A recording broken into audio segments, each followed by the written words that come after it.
Hi, everyone, and welcome back to that UFO podcast. My name is Andy, and joining me on the podcast for a second time are two private citizen scientists and UAP investigators. Welcome back, John and Gerald Tedesco. How are you doing, guys? You okay? Hi, Andy. How you Thanks doing? for having us back. Glad to be back.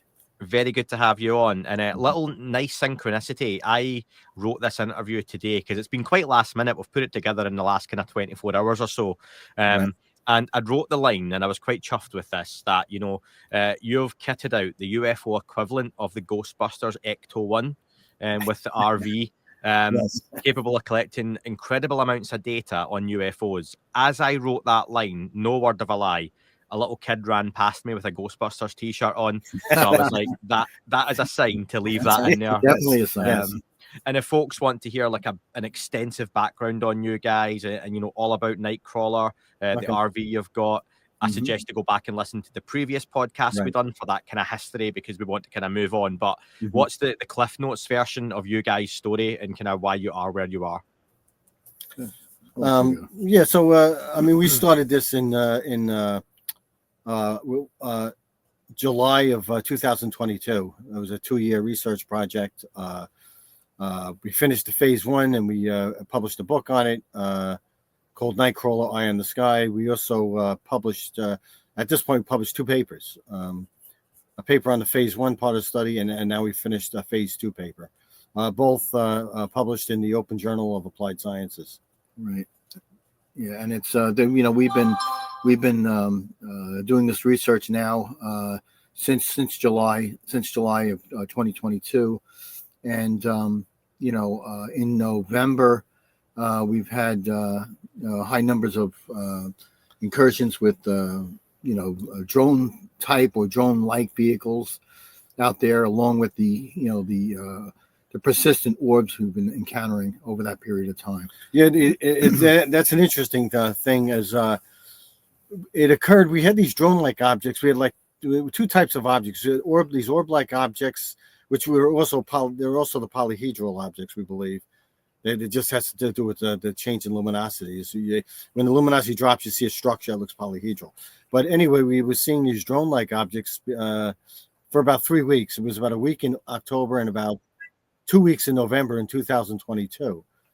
And now with the recent incursions over New Jersey and most of the United States, and it looks like worldwide, there was a time at that same time period in November of 2022, there were incursions occurring over sensitive military installations and infrastructure. And we were having it here on Long Island. That's about the time. That's the time we were seeing these objects. Of course, Long Island is also a sensitive infrastructure. It's got we got a lot of aerospace firms here. We got Brookhaven National Laboratory. It's one of the top nuclear collider systems out of 2. One in California, one here. Awesome. And just to mention, in case folks missed it, you have the most incredible kitted out RV. Called Nightcrawler. If anyone's watching on YouTube, you're in right now, and it looks absolutely phenomenal. But do you want to tell us a little bit about the actual vehicle itself as well?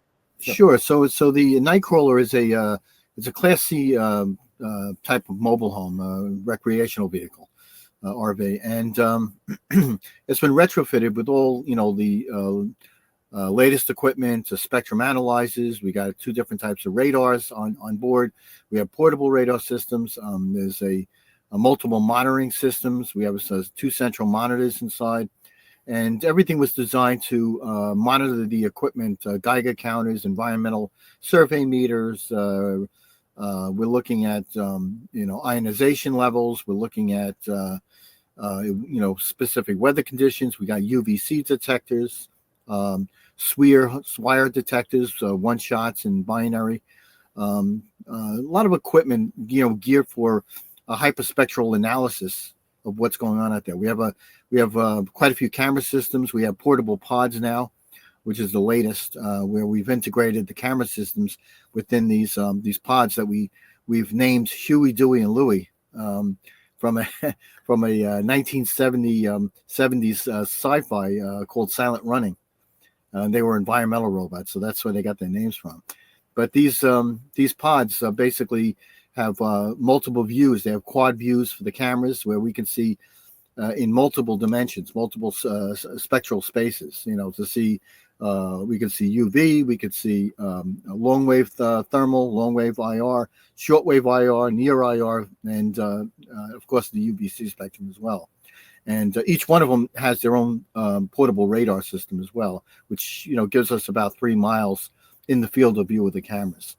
So again, this is the latest part of the study, and we've upgraded our spectrum analyzers as well. And it was back in summer 2024, the last time we spoke, towards the end of June. So from then to now, and we're going to talk about the drone situation, and that's why I wanted you guys back on. And so many listeners have got in touch with questions on that, giving you the expertise. But what have you guys been up to in that kind of 7 months since then? Well, we've been busy doing data analysis and publishing all our works, and now we've been back out there actually looking at these drone-like objects, so trying to observe them. And we've made some initial observations. It's consistent with a lot of the objects that are being seen in New Jersey. That covered the entire Northeast. It wasn't just Jersey at the time. Right.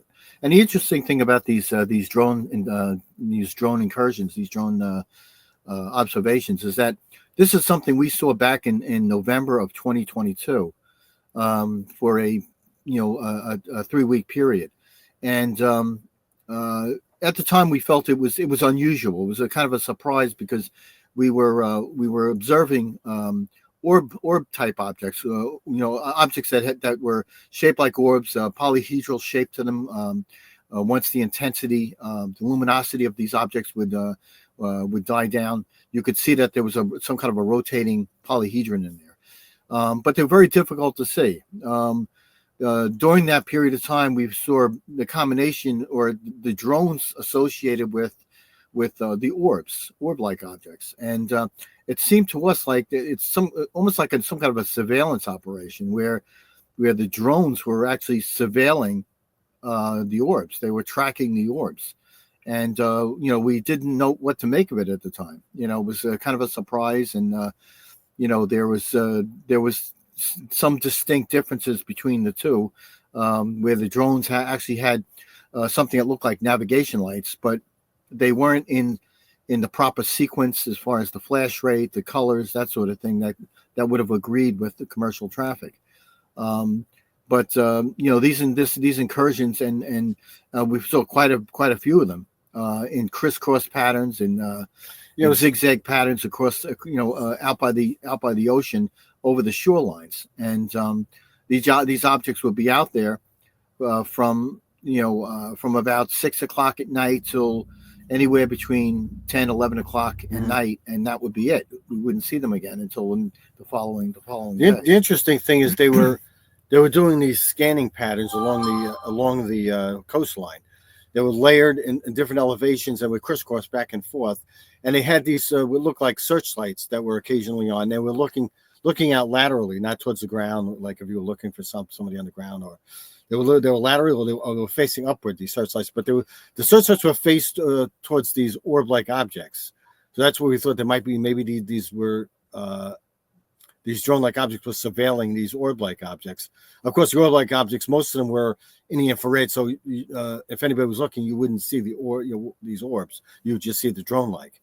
But occasionally, when the drone-like objects would hit it with a searchlight, they would reflect off these orb-like objects. Right. And these orb-like objects would also try to keep a distance from the would scatter and try to keep a distance from these drone-like objects. Yeah. I mean, and the orbs, they're difficult to see. They have low albedo. They change their spectral range. They can change their spectral range. Which is what we've been seeing, for the last couple of years. The drone objects were quite visible at that time to us. They were quite visible. Yeah, they were plainly visible. Yeah. We had night vision equipment, of course, looking at the orbs, and unless these lights, these targeted light sources that these drones had were focused on the orbs, you wouldn't see them ordinarily. Once the light was on it, we could actually see that there was something else in there, that there were other objects beside the drones, or the drone-like. And this was always a question for us. We actually did, we thought it might be drones, and we thought maybe it was some government agency, maybe it was Department of Homeland Security, maybe it was Border and Customs and Border Patrol, or some some agency of the government doing it. We had a private investigator who's supposed to be on this podcast, but she had other issues going on. Donna Leonardo, she had once worked as a private investigator. So we asked her to go down the rabbit hole and look into all these agencies to see if there's a possibility that maybe they were flying drones out here for some reason. And in this area, it's illegal to fly drones. It's a federal piece of land, and it's restricted. Drones are restricted. Even the law enforcement, if they fly a drone, they have a limited inventory, and they only fly them to a limited time at night. It wouldn't be all night long or anything like that. Yeah. So it didn't make sense to us. It was a big question mark. So we waited for her analysis, which took about 2 months looking at it.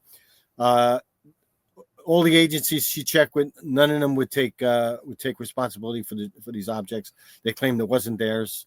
So that remained a mystery. We had shelved that for a while. You just kept it, on a back shelf until we could figure out what it was. And of course, now with these drone incursions that people are saying, now we have a better realization of what we were saying. And the reason why we shelved it is because the activity with the drones suddenly stopped. Yeah, and that stopped too until now. Until now, and then of course it brought all this up again, and and we realized that wait a minute, we've been seeing this we saw this back in 22. Yeah, November. That's a good point. Can I pick it up from there then? Do you guys think that? And this is really interesting. I'm glad you said, and I know you guys have been filming similar activity for years, and we've heard reports of similar activity like what we've had since November 2024 and December 2024 till now for years. Do you think these circumstances are the same thing, the same phenomena happening that you guys are filming and recording now? Or do you think this flap that sort of caught the imagination this time and the media attention is the same thing that you guys have been recording for some time? Definitely agree with what we were seeing back in November. Yeah, that I will say. The objects themselves are some of the reports and even some of the stuff that we've seen here on the island seems to be unusual. For if they are commercial drones, if they're some kind of a militarized or military operation, they seem to have advanced technologies. We've had a couple of occasions where we've had radar scans out there, and the radar returns would be intermittent at best. So we couldn't get really any good profiles on these objects. We've also heard that some of these objects seem to have no thermal signature in the long wave, and that's of course extremely unusual. And also from even law enforcement agencies that these objects would suddenly go dark and they just disappear. So that's again that's another unusual. And we can confirm that we've had the same thing. A no thermal signature. They seem sometimes occasionally they seem to go dark. The other thing is they're large. They're not small commercial drones. Whatever these are, they're pretty large. Consistent with what they were saying about the size of a small car. Now the other unusual part about it is that the orbs that we've been encountering off the coast of Long Island seem to be just as present as these drones were over New Jersey, of course, the eastern coast here, but pretty much all over. And we're wondering, why that would be the case, and why so many orbs, accompanied by drones, and it's kind of an interesting puzzle. Do you think then it's two separate sets of objects that one, and you sort of mentioned this, one, we've got drones, two, we have orbs. Are you surmising, or as a conclusion or a hypothesis, that the drones are human technology, unsure of origin, and the orbs are something else? Where are you guys sitting with that, given what you're looking at? And that's a possibility. That's kind of where we're sitting right now. Although, we call them drone-like objects because there's a lot of uncertainties about them. They're pretty strange. The other thing is some of the drone-like objects when we've gone out and observed them with our hyperspectral equipment and a radar, is they're difficult to spot on radar. The other thing is they could stay stationary for very long periods of time. We actually track one that was moving. It stopped and stayed stationary for an hour before it started moving again, and that's not a typical commercial drone. I mean, the power source never lasts that long. If they have to last a half hour, that's a long time. And speaking about power source, I mean, as far as propulsion, I mean, there's no sound. There's no sound. We haven't recorded any sound from these. Even with our ear, our parabolic ear, it's very quiet. Mm-hmm. Yeah, so they're pretty strange, whatever they are. I mean, could they be some some secret technology from some compartmentalized branch of the government that's maybe surveilling these other objects? I don't know, but they're definitely different. They're strange. What's the level of reporting like at the moment? Because one of the common questions that I've got in and people have asked me are these sightings still happening? Because if you're in the UK, for a while we got to take it back, we had the sightings in November over 4 UK air bases. I think 2 of them at least were US bases on UK soil. It then seemed to move to the east coast of the US over New Jersey, and things kind of kept going over there with a spattering of sites in the UK. That's when the media picked it up as a big story, because it became so big a story in the United States. The White House were being asked at press briefings, what's going on with these drones? What are they? All these different answers started coming out from folks in the military and the Pentagon and the press, and it just got more confusing. It was lots of questions with no answers. Mm-hmm. Is it the case that media cycle has died down and we're seeing less reports, but these things are still there, they're still happening? Yes, that's what we're seeing, is that they appear to be still happening. We're still seeing reports, a lot of reports coming out. We're still observing these things, but it looks like the media cycle has died down. Right. And I want to comment on one thing about, I know there's been spokesmen coming out from the Department of Defense and some of the congressional members that talk about there was a lot of misidentification. The only problem with that is there's some misidentification from the public. I mean, some could be small planes and stars and stuff like that. But what you have is state agencies like the Orange County Sheriff's Department. They have a drone unit. They had they had a whole headquarters with they monitor transponder signals. They sent up their own industrial drones. They sent up their own helicopters, and they were reporting the anomalies of these objects, that they were large and they had no thermal signature. They could go dark and seemed like they completely disappeared. They couldn't track them. So, I mean, it was confirmed by state agencies that actually did a vigorous job looking at them. Right, and they're ongoing. They're still reporting. They're still reporting this activity. Yeah, in fact we just had incursions over 2 airports over here. There was 4 incursions over Francis Gabretsky Airport in West Hampton over here. The last incursion was 17 objects that were seen, and there's not a lot of air traffic at that airport typically. The other airport is JFK Airport. They had about 3 incursions. The last one I think was January 12th, 2025. Yeah, so they're still present. Yeah. So those sightings are still happening. Yes. And what's, I suppose, frustrating for you guys is you never managed to get to New Jersey itself and park yourselves directly under these incursions. And a lot of listeners will go, well, that's nonsense. Why would you not go there? But it's not just quite as easy, is it?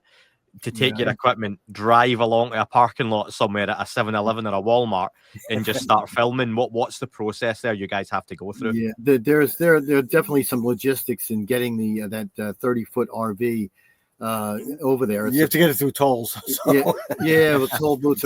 But you got cameras and stuff, and we needed some support from the authorities in that case, and also our radar systems have there's an FCC licensing on that, and we're licensed to be over the shores of Long Island, but not over inland New Jersey. So that's something we needed clearance on, and we didn't get that clearance in time. And we did file for it. We were trying to get that clearance so we could use the radar over there, because you'd want to use the radar. Right. And we have portable radar systems can be used, but limited range, So, but it's not. It's definitely not off the table. And like I said, it's we've had quite a few incursions here on the island that we were out investigating as well. Yeah, and that's the thing, that the incursions they weren't just. I mean, the media was reporting New Jersey, but it wasn't just New Jersey. It was New Jersey, it was Connecticut, it was New York, Long Island area. It was some parts further up in New England, right? And as far down the coast as Maryland and Virginia. Yeah, I'm glad you answered that, because a lot of people, I think, instantly would go to, well, why haven't these guys just driven to these spots and filmed? You'd be the ideal candidates. Did none of these agencies or local law enforcement reach out to guys like yourself to ask for your help or anything on this? Because also, for folks who maybe haven't heard the previous interview, or if they've not heard, you guys are regulars now on News Nation, especially when Ross Coulter's on there. Mm-hmm. You guys are handing over your data to the authorities, to the FBI, aren't you? It's very transparent what you do. Yes, and this is something. If we find something unusual, we anything that we've documented, we'll send it over their way, because it's we definitely want to keep that that communication open. And we do try to notify local law enforcement to let them know what we're exactly observing. Yeah. If this is something that is it's going to be a flight hazard or an issue with their traffic, we definitely want to report it. Mm-hmm. Can you talk us through your thinking then? Something that's really interested me, and I saw you talk about this and mention it with Ross, and you've slightly mentioned and touched on it before. The idea that you can see these objects you can't see some of them with night vision unless there's movement. Some of them disappear. So usually we think that UFOs, especially if you've got night vision, bang, they're there. But you guys, even sometimes these objects can evade certain types of equipment. Is that right? Yes. We've seen daytime orbs, and what makes it very difficult during the daytime, we've seen them early in the morning, during moments of where the sun is rising, or twilight in the evening, where the sun is at a certain angle in the sky. We can get some reflective activity, but unless they're moving, they're extremely difficult to make out. They're extremely difficult to see, even with IR camera.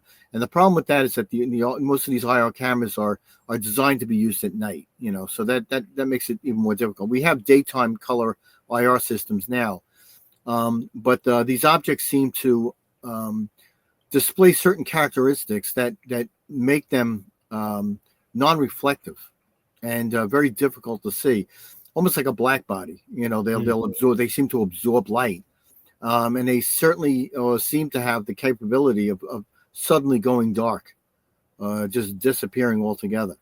Whether what that is, we don't know. Whether it's some kind of signature management, or it's some kind of a cloaking characteristic of the objects. We don't know. Yeah, maybe a stealthy feature.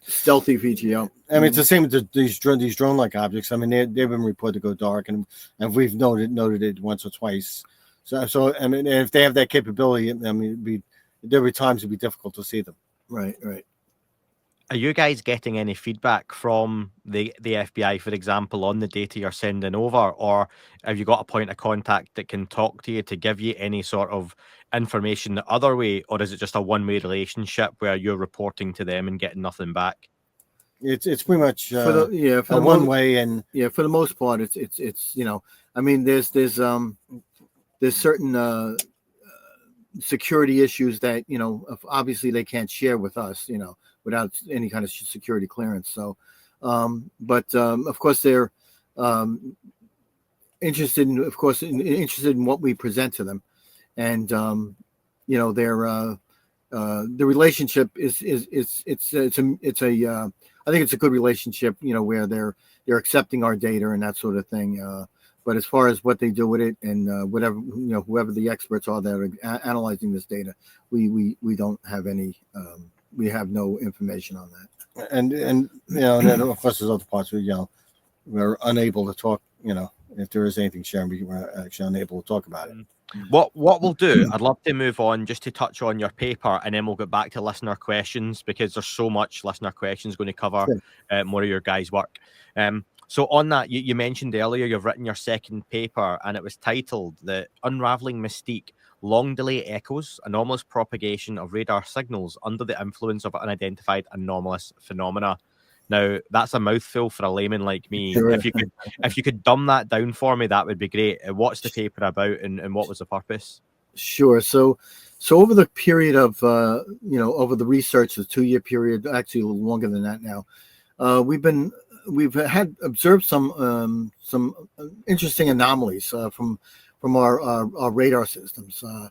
We had strange interference patterns. We had what seemed to be equated to long delay, something they call long delay echoes, where the radar returns are coming back, or they seem to be coming back late at times. There's propagation delays. There's anomalous propagation where the radio waves are sent out and they're scattered, and they're scattered in such a way that we don't get any returns. So we started monitoring this over a period of time. And what we decided to do was use large reference targets out on the water where large ships are concerned. We use large ships because of their profile that are out between 15 and 20 miles from our location. And what we're looking for is these returns that come back in the line of sight of something that we see that's maybe anomalous, an orb or something like that.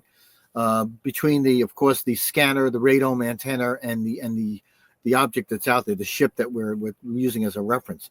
And what we've seen, which has occurred statistically, which seems to be statistically significant, is that we're getting these odd interference patterns, and again, these strange radio delays, which are producing unusual stretch patterns of the object on the scope on our display, which has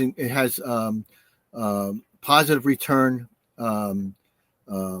signals where there's no attenuation. The signals are strong, and they seem to appear completely around the scope in multiple quadrants.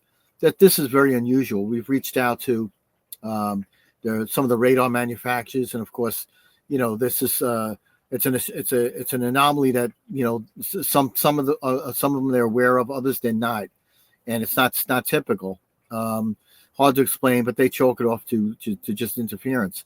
But we're getting very defined, very specific targets, returns when these objects are present. And like I said, there's statistically they're significant because it's only during the observation of an abnormal object out there, or an orb, where maybe we see that, well, we get a radar hit, maybe we don't get a radar hit, but they're in our observation area. We can see it with hyperspectral cameras. So we've spent more time analyzing that data, and we've done some research, and this is something that has been recorded since the 1920s, these long delay echoes, LDEs. There's very few good satisfactory explanation for why they're happening, other than some explanations about them being ducted up into the atmosphere, and traveling around the globe, multiple times, which produces this delay. But this delay is in the seconds, and microwaves, radio waves they travel at the speed of light or close to it. And, we should be talking about nanoseconds, even with 100, 200 miles out. But that's not the case. And the returns, if they are being ducted around the globe, they would attenuate significantly. Mm-hmm. Yeah. And that's not happening here. These radio waves are coming back with just as much energy as they're being transmitted with. That's not very likely. So, the observations with radio waves, we've done also with light. We've also seen with LiDAR the same kind of effect, and we've also seen it with the visible spectra around these objects themselves, which seem to produce a kaleidoscope of color, and which is very unusual. When we've analyzed those frame by frame, some of these objects, and we found that as the object is rotating or moving toward the observer, it blue shifts, and as it rotates away, it red shifts.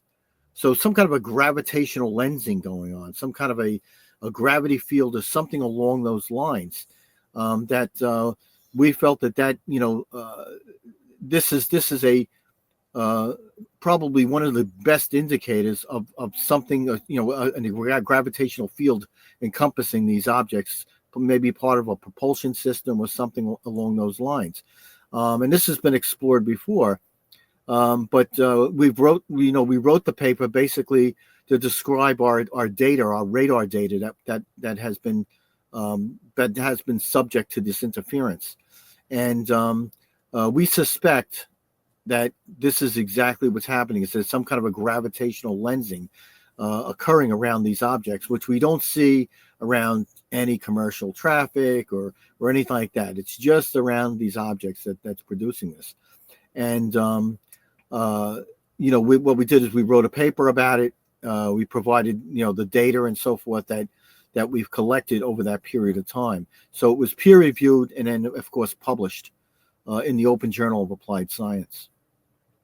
On that, does that mean potentially there's a historical goldmine of data that has been overlooked because it was put down to radar anomalies, issues with equipment?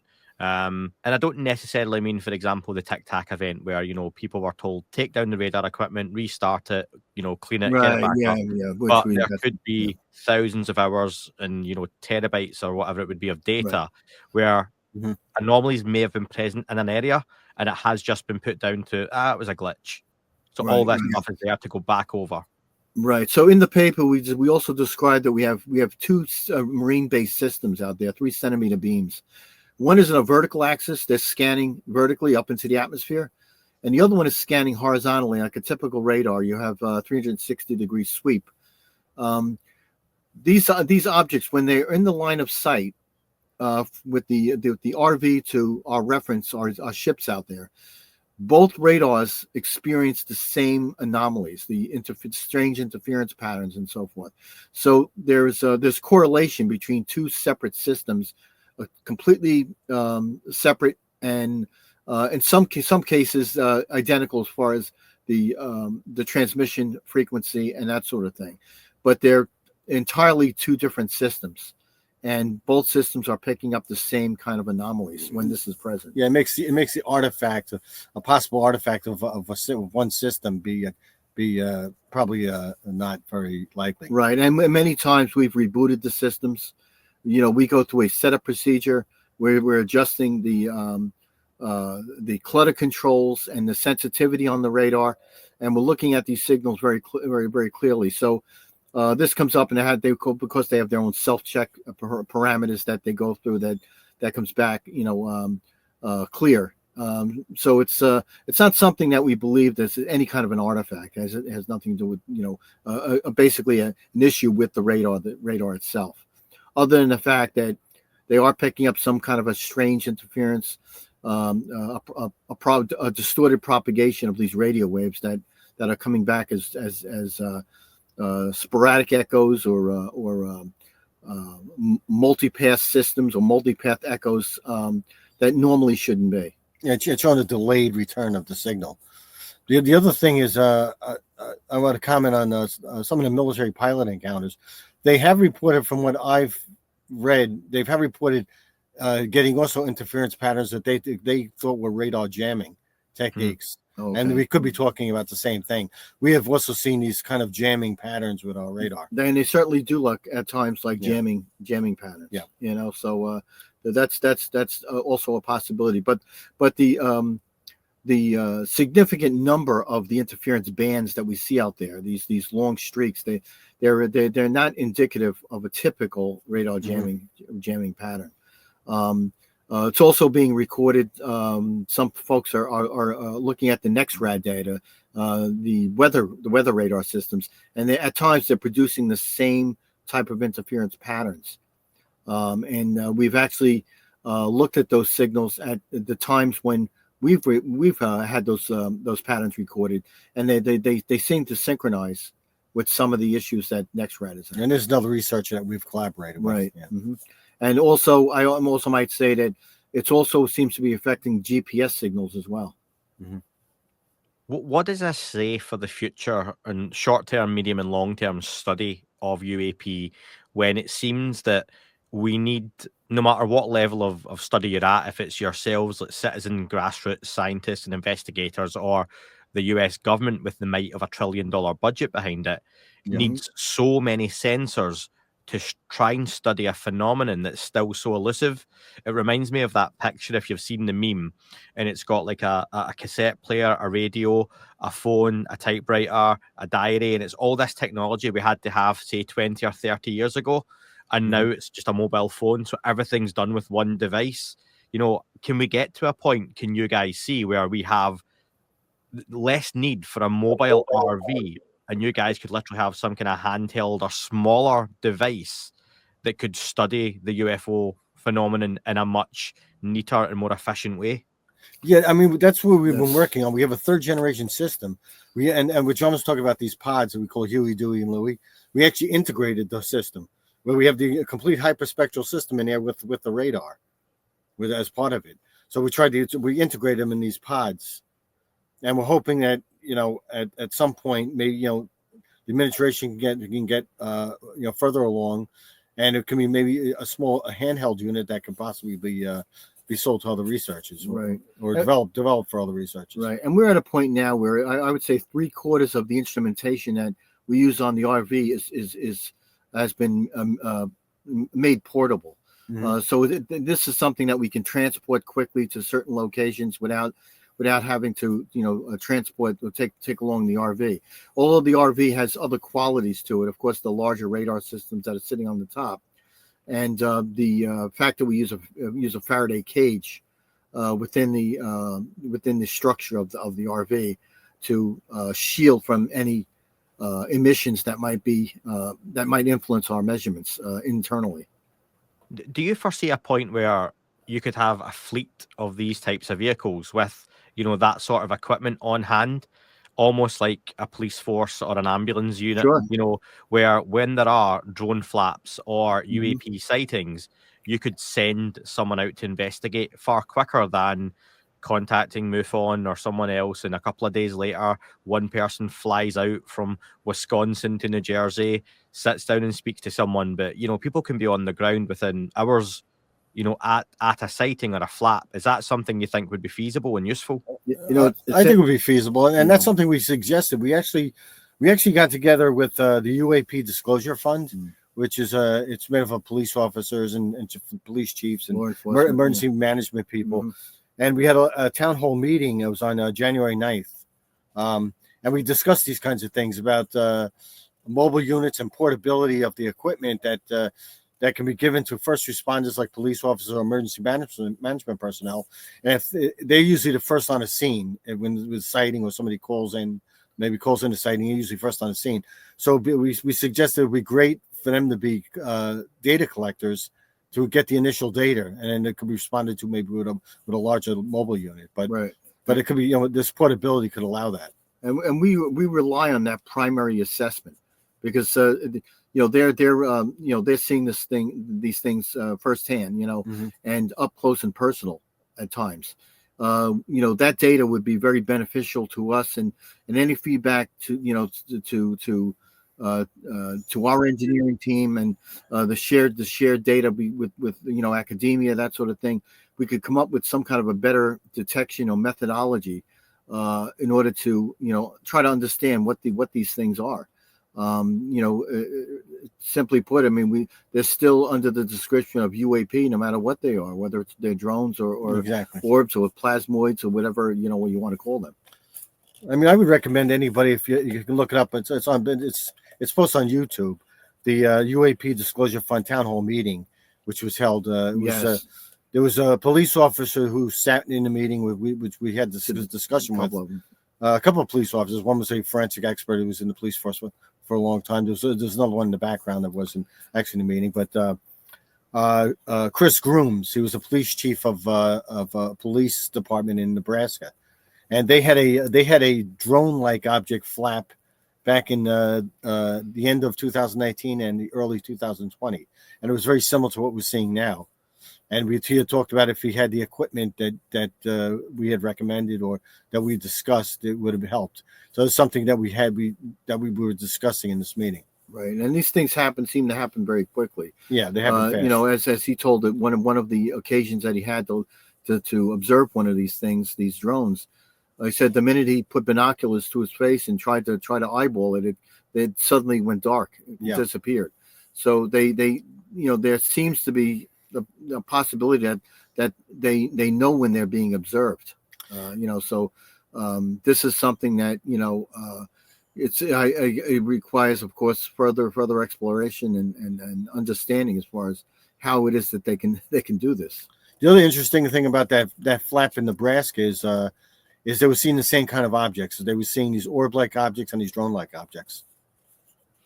That's interesting. I'll put the link in the description for that UAP town hall, folks. So that should be in there for you to click and watch below.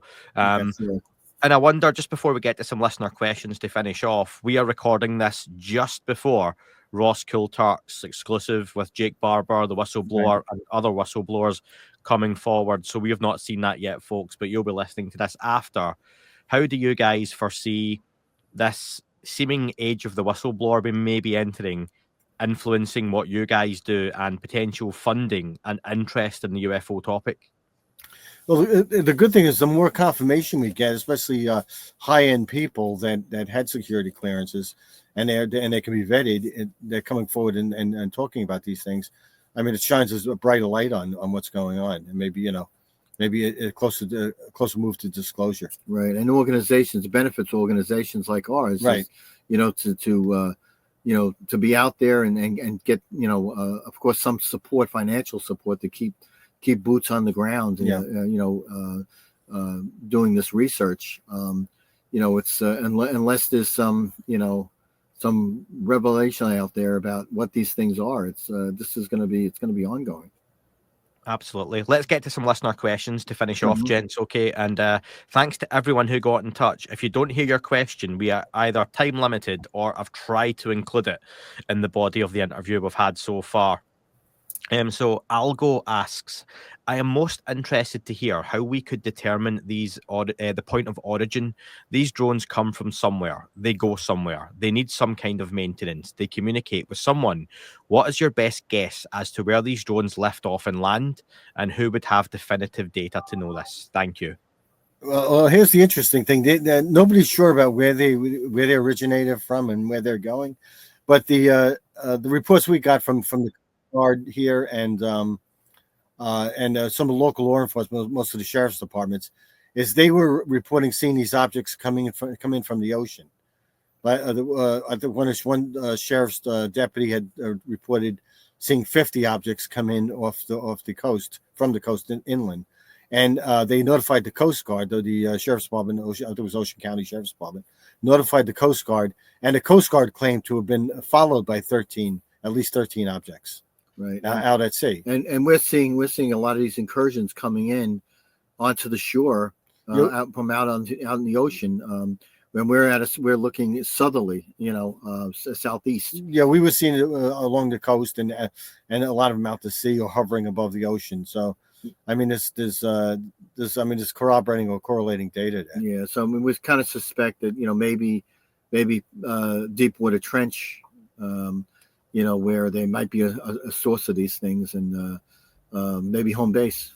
I mean, I know people suggested ships out there, maybe a foreign adversary using ships and deploying off a cargo ship or something like that. Yeah, if it's a foreign entity, yes. Yeah, I mean, that is a possibility. Sure. Although the logistics to get those objects off a ship and here, and they're traveling so far inland. For many hours of flight time, and actually tracking them remotely in an automated ways is quite a logistical feat. Yeah, it's a logistical nightmare. So explain to me, I'm an idiot, but I've come along to spend an evening or a couple of days with you guys in Nightcrawler, okay? And you're viewing these things flying about, and they go to leave, and I say to you, track them to where they're going. You guys would say to me what? So what we try to do in that case is we have our long range radar, our 3-centimeter radar systems. Unfortunately, these objects seem to have some kind of a stealth capability, and at best, like I said, we said before that we get intermittent returns. The only other way is to look through, hyperspectral cameras with high magnification. The only thing is what happens. There's two things that happen. They either disappear, and we don't see them that way, or they'll disappear on radar. They'll be outside the range of the radar. So it makes it difficult to see exactly where they end up. Yeah. Right, but they're very difficult to track. If you get intermittent returns, that's the other thing. Yeah, we don't know if it's the same object, and we don't know at what point, you have an object that was at such and such range, and now it seems to be, 12 miles, 15 miles further. In the classic movies, you see someone say, follow that car, and they jump in the back of a taxi. It's hard to technologically do that and say, right, let's follow those drones back where they go, because there's so many other factors that can be introduced, and you are physically not close to them. You're relying on various technologies which have issues. Exactly. Right, sure. Yeah. Thank you for that. Craig asks, if we wanted to simulate gravity lensing, would it be possible for a stealth craft to be able to absorb the signal and then mirror a return signal back? So there's some interesting characteristics about that too, and then there's some schools of thought that that gravitational lensing, it's not something that can be mimicked. It's not something that can be observed by any kind of a conventional sensor. I mean, there are military grade sensors, gravitational detectors that that would pick up certain field changes in the atmosphere. The other thing is that there has been some I'm not sure how I can't verify it, but that military aircraft has approached some of these objects that their timepieces are showing a significantly different time than what was what was synchronized on their timepieces before. That there are either delays or accelerated periods. Close proximity. The other thing I think, and you also talk about, I guess, spoofing. I mean, it's possible for some kind of spoofing, but that what would be the purpose of that? I mean, I'm not sure what the purpose would be. To go to an elaborate means to spoof, unless it's a foreign adversary trying to, make us believe it's something else. I don't know. Yeah, that would be difficult to do. No, I appreciate that. Thank you. Ronald says, with all the drone activity around the US, what is the guy's thoughts on why Avi Loeb hasn't reported capturing any data on the drones?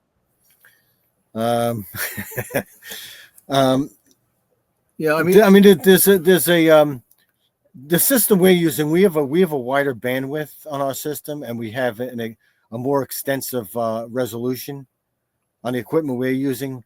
I mean, that's number one. Right. And they have a fixed position in one area. The other thing I was going to say is location. Location. We have mobility to look at these things, and we're using other pieces of equipment that they're not using. They're not exactly the same. Two different platforms. Yeah, that's a good question for Avi Loeb. Mm-hmm. Yeah, Avi's due an appearance back on the podcast at some point, but yeah, like you say, very different form of equipment, and yeah, you guys are much more on the ground, whereas Avi's equipment is much more aimed out in space. And I just want to say we praise Avi Loeb for what he's doing. He is a maverick. He's got this stuff. He's got people talking, and of course he was a real inspiration for us. Yeah, I mean, they're also using a satellite approach. I'd be interested to know what if anything was picked up on satellite. And these may be too small to be seen on satellite, but it'd be interesting. Mikey had a load of questions, of which you've answered some of them already, guys, so thank you. But he also said, firstly, have you seen the Sean Ryan show recently where Sam Shoemake came on and read the manifesto from the guy who blew up the Cybertruck? And did you see that?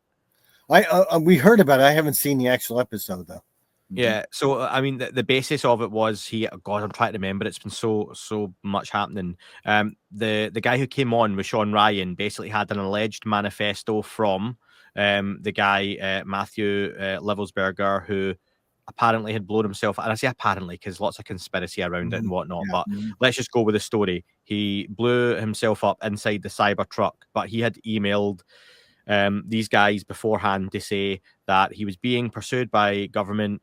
He was aware what these craft were, that these drones were anti-gravity craft from China, and the US knew this, and they were reverse engineered.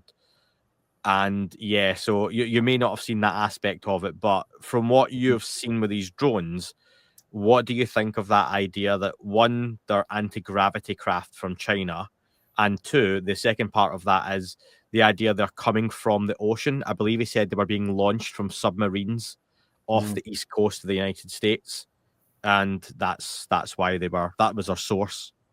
I mean, that's still an open question. If somebody could have leapfrogged us, like China, I mean, they're a technological giant as well.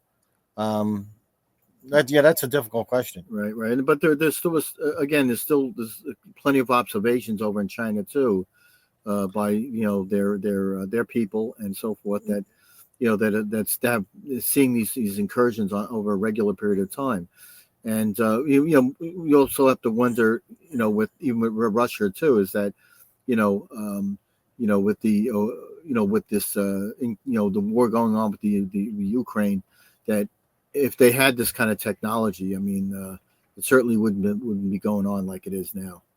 Well, the interesting thing too is that the reports we heard, we know that China had an airport shut down to the drone incursions. I think we heard the same thing about Russia. So if that's accurate, then it suggests something else.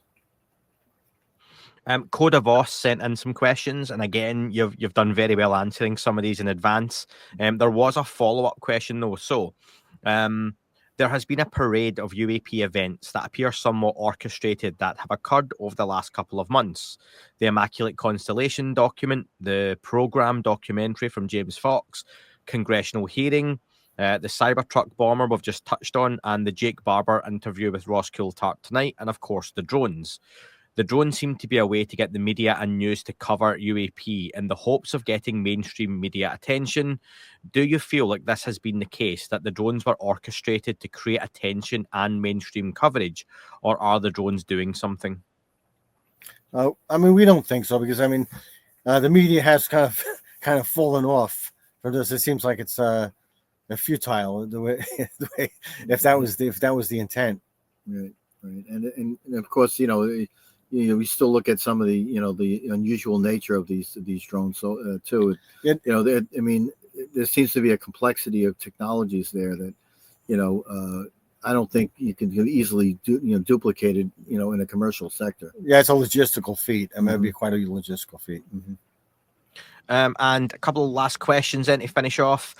Dave says, can you ask the guys if they've looked beyond New Jersey for anomalous drone-like activity, as I believe this is a much wider ranging phenomena than we are being led to believe? In our case, it's been Long Island. It's been Long Island.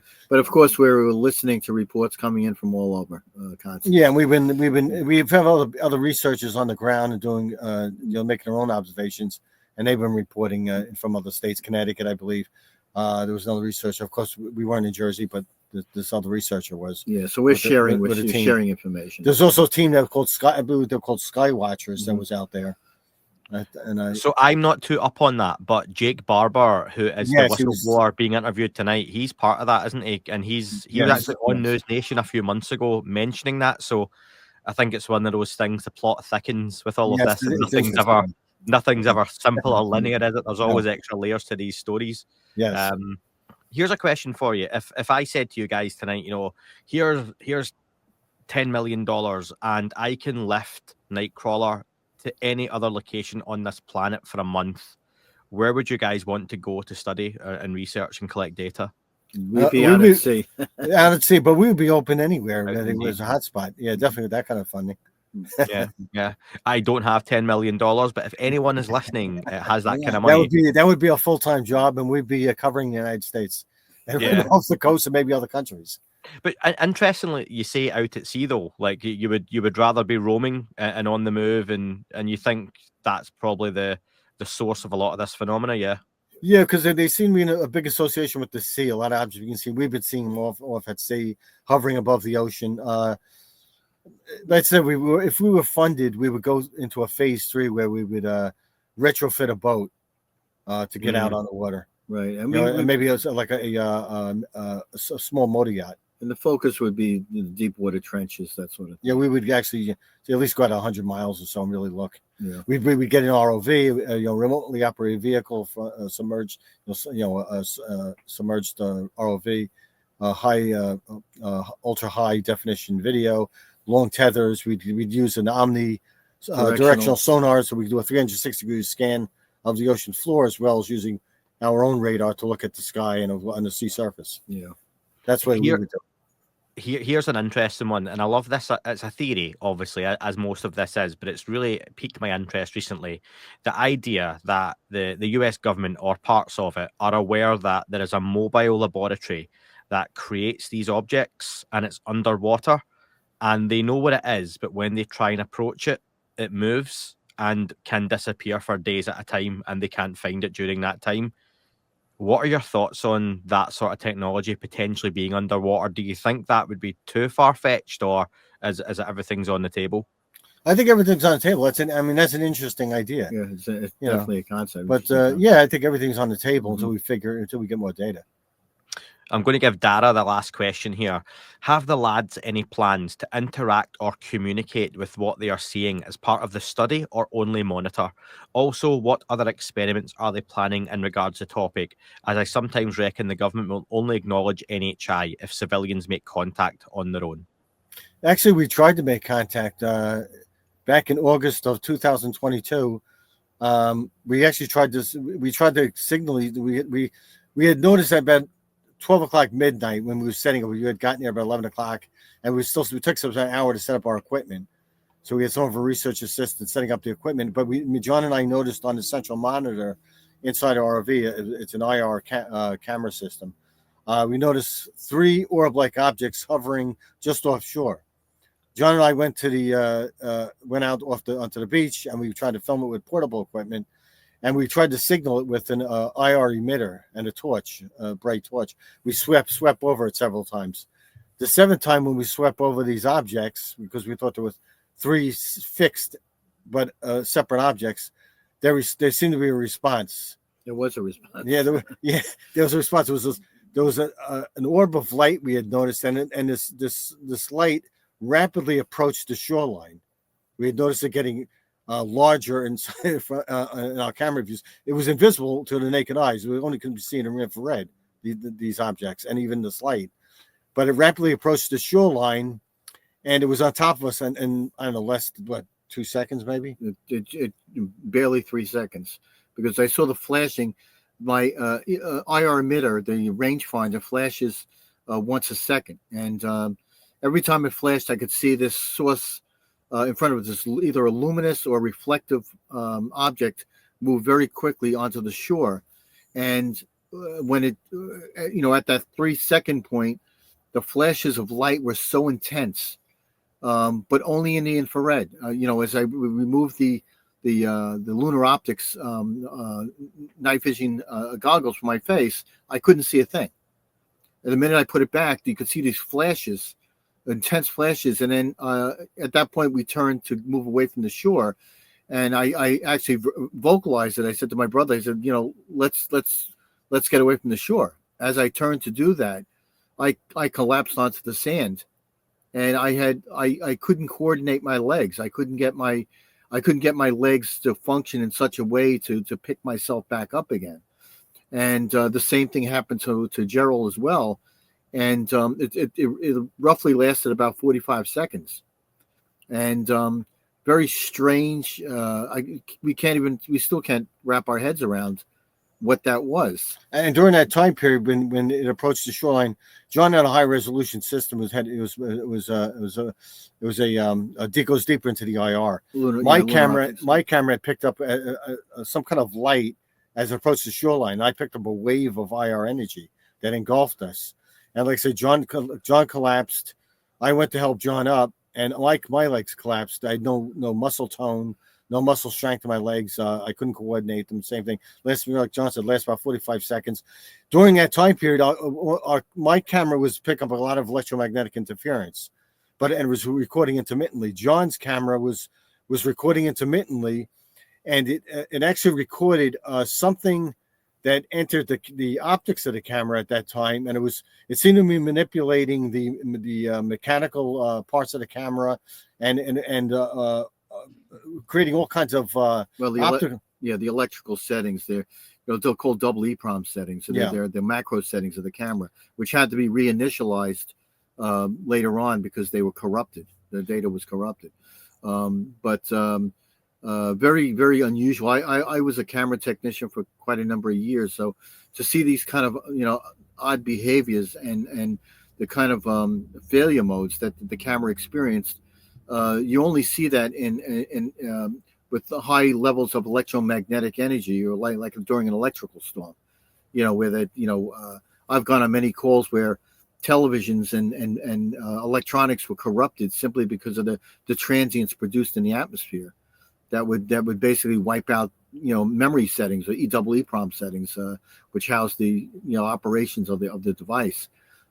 This was indicative of that, and again, a very unusual behavior. Well, and the interesting thing is these it put on a light show that was recorded. It got beyond the iris of the camera, and it was actually affecting the CCD optics. It was bizarre, and you heard the mechanical clicks of the of manipulating the camera. Yeah, and this was occurring at the time that we couldn't use our legs. It occurred roughly about the same time period. Once that stopped, of course, it was that 45-second mark. That's when we regained functional legs. We actually, our thought was it was some kind of threat assessment that we were disabled, and our camera was scanned or analyzed. It was just bizarre, very bizarre.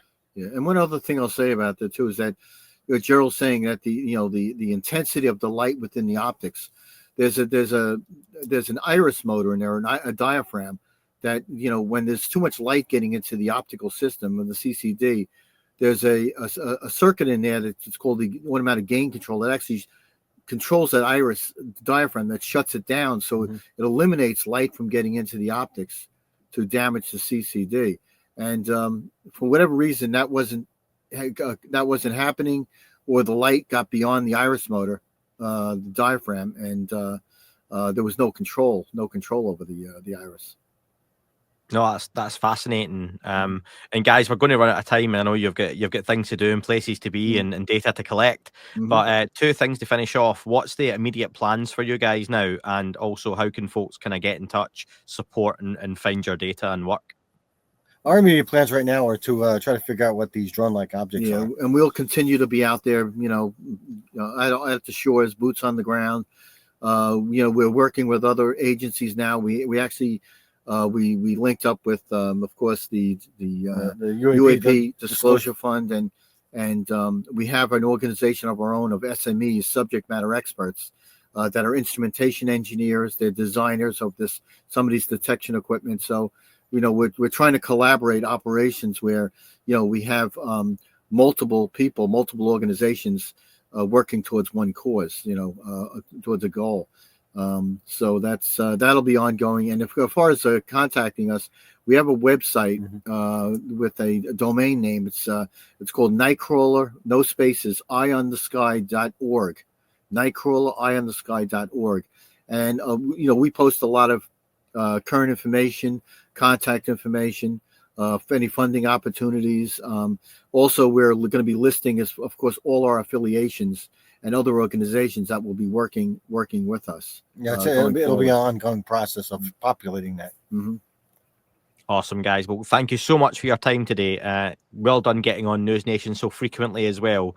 They're getting more and more exposure for the topic, and that can only be a good thing with guys like yourself who are doing really great work, boots on the ground. You've invested a lot of money into it, which people can hear in our last interview, and do a lot of good stuff going forward. So always a pleasure to speak to you folks, and check out the description. Thank you, Andy. And we appreciate your time. Thank you. That is all for this episode. Thank you very much for tuning in. Don't forget to leave the podcast a review on your chosen platform. Apple and Spotify do make a huge difference to the algorithm. If you're checking the show out on YouTube, please don't forget to like and leave a comment on here as well. Any sharing you do is very much appreciated on any social media platform. And finally, you can listen to shows ad-free and sponsor-free in their glorious full versions by subscribing for less than the price of a coffee on Apple, Spotify, just search That UFO Podcast Premium. YouTube, you can sign up and be a member, or you can do that through patreon.com. Thank you very much for listening, folks. It wasn't a tic-tac and not quite a saucer, more like a hubcap designed by Chaucer, a little baroque and quite steampunk, like Alice was playing bass for the Parliament of Folk. The little fucker hovered right outside of my window, and when I shoved out the screen, he made it an issue. I don't think he expected me to see his ass, but I'd had some champagne